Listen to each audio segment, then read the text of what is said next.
సభకు నమస్కారం. వేదికపై ఉన్న పెద్దలందరికీ కూడా పేరు పేరున ధన్యవాదాలు. గౌరవనీయులైన పెద్దలు పూజ్యులు మంత్రివర్యులు శ్రీనివాసరెడ్డి గారికి, అదేవిధంగా గౌరవనీయులు పెద్దలు మన కనకన్న గారికి, అదేవిధంగా పిఓ గారికి, వేదికపై ఉన్న ఆఫీసర్లందరికీ, మార్కెట్ కమిటీ చైర్మన్ గారికి, అందరికీ కూడా మీడియా సోదరులకు అందరికీ కూడా పేరు పేరున ధన్యవాదాలు. ఇవాళ ముఖ్యంగా మొన్నటికి మొన్న జూబ్లీ హిల్స్ లో ఎలక్షన్ ప్రకటించిన మొదటి రోజు నుంచి అక్కడ ఒక శ్రద్ధ తీసుకొని ఒక పటిష్టంగా ఏ విధంగా చేయాలనేది చేసిన వ్యక్తి, మన మొదటి దశలో ఉన్న వ్యక్తి మన గౌరవనీయులు మంత్రివర్యులు శ్రీనివాసరెడ్డి సాబ్ గారు.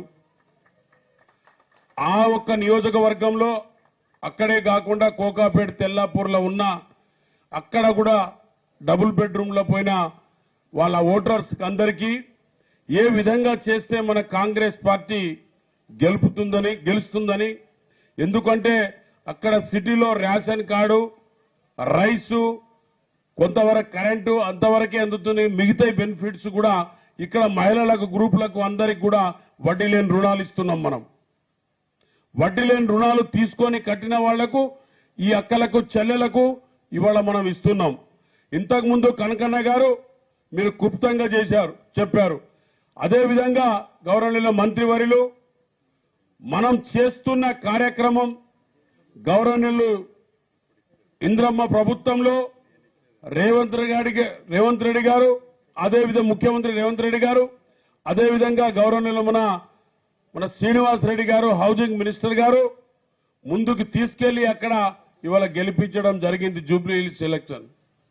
అదేవిధంగా ఇవాళ అక్కలకు, చెల్లెలకు కొంతవరకు మనం గ్యాస్ కూడా మనం 500కే ఇస్తున్నాం. మనం కరెంట్ ఫ్రీ ఇస్తున్నాం, సన్న బియ్యం ఇస్తున్నాం, కాస్మెటిక్ మెస్ ఛార్జెస్ కూడా ఇస్తున్నాం. ఐటీడీఏలో కొంతవరకు కూడా పిల్లలకు ఎడ్యుకేషన్ కు ప్రతి ఒక్క హాస్టల్లో కాస్మెటిక్ మెస్ ఛార్జీలు ఇస్తూ వారికి హీట్ వాటర్స్ కూడా ఇస్తున్నాం. మరి ఇవన్నీ కూడా సౌకర్యాలు కాంగ్రెస్ పార్టీ చేస్తుంది.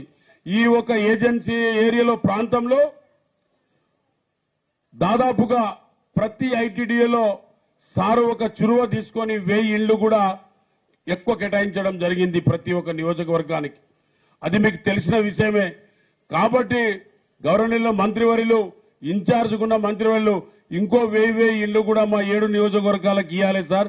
ఎందుకంటే ఇక్కడ ట్రైబల్ ఏజెన్సీ ఏరియా ప్రాంతంలో ఆ శాఖకు మీరు పెద్దలు కాబట్టి, ఆ శాఖను మీరు నడిపిస్తున్నారు కాబట్టి ఇంకో 1000 ఇళ్లు త్వరగా ఇవ్వాలని మనం అందరం కూడా మంత్రివర్యులు అడుగుతున్నాం సార్. దానితోని పాటు మా ఐటీడీఏ ప్రాంతంలో దాదాపుగా ఉన్న ప్రతి ఒక్క సౌకర్యం గురించి మిమ్మల్ని గ్యారెంటీగా అడుగుతారు సార్. ఎందుకంటే మీరు చేస్తున్న ధరణి విషయంలో కానీ, ల్యాండ్ విషయంలో కానీ ఒక గుప్తంగా ధరణికి కష్టపడి ముందుకు తీసుకొచ్చినందుకు మీకు మరోసారి మేము ధన్యవాదాలు సార్. ఎందుకంటే అది కష్టపడింది కాలేదు, దానికి ఒక క్లారిటీ వచ్చింది. రేషన్ కార్డు విషయంలో కానీ అన్ని విషయాల్లో కూడా మీరు ముందు భాగంలో సీఎం గారితో పాటు ఉండి ఇవన్నీ చేస్తున్నందుకు మీకు ధన్యవాదాలు సార్. నాకు ఈ అవకాశం ఇచ్చిన పెద్దలందరికీ కూడా పేరు పేరున ధన్యవాదాలు. థ్యాంక్ యూ సార్, మంచి సందేశం ఇచ్చారు. ఇప్పుడు మన తెలంగాణ ప్రభుత్వ అగ్రనేత, రెవెన్యూ శాఖ మంత్రులు, గృహ నిర్మాణ శాఖ మంత్రులు, అదేవిధంగా పౌర సంబంధాల శాఖ మంత్రులు, మీకు అందరికీ ఇండ్లు ఇచ్చేది, భూములు పట్టాలు ఇచ్చేది, ప్రభుత్వ సమాచారం మీకు చేరవేసే శాఖ మంత్రులు మన అన్న అంటాం అందరూ. ఏ అన్న? సీనన్న. అదే శ్రీ పొంగులేటి శ్రీనివాసరెడ్డి గారిని మాట్లాడుతున్న కోరుతున్నాను.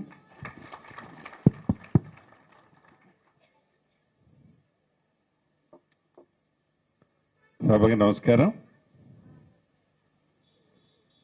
వేదిక మీద ఉన్న సభాధ్యక్షులు, స్థానిక శాసనసభ్యులు, మీ అందరి అభిమాన నాయకులు, నా మిత్రుడు కోరం కనకయ్య గారికి, స్థానిక పార్లమెంటు సభ్యులు, అనుభవజ్ఞులు, కేంద్ర మాజీ మంత్రివర్యులు పెద్దన్న బలరాం నాయక్ గారికి, మార్కెట్ కమిటీ చైర్మన్ గారికి, ఐటీడీఏ పిఓ గారికి, హౌసింగ్ ఎండీ గారికి, డిఎం గారికి, ఆర్డీఓ గారికి, డీవీ గారికి, వేదిక మీద ఉన్న పెద్దలకి, ఈ కార్యక్రమంలో పాలు పంచుకుంటున్న నా కుటుంబ సభ్యులైన నా ఆడబిడ్డలు, అన్నదమ్ములు, మీడియా మిత్రులు అందరికీ మనస్ఫూర్తిగా శిరస్సు వంచి హృదయపూర్వక నమస్కారాలు, వందనాలు.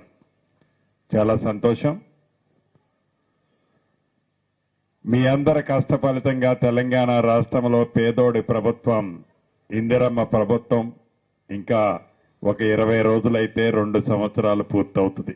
ఇంకా 2 సంవత్సరాలు కూడా పూర్తి కాలేదు.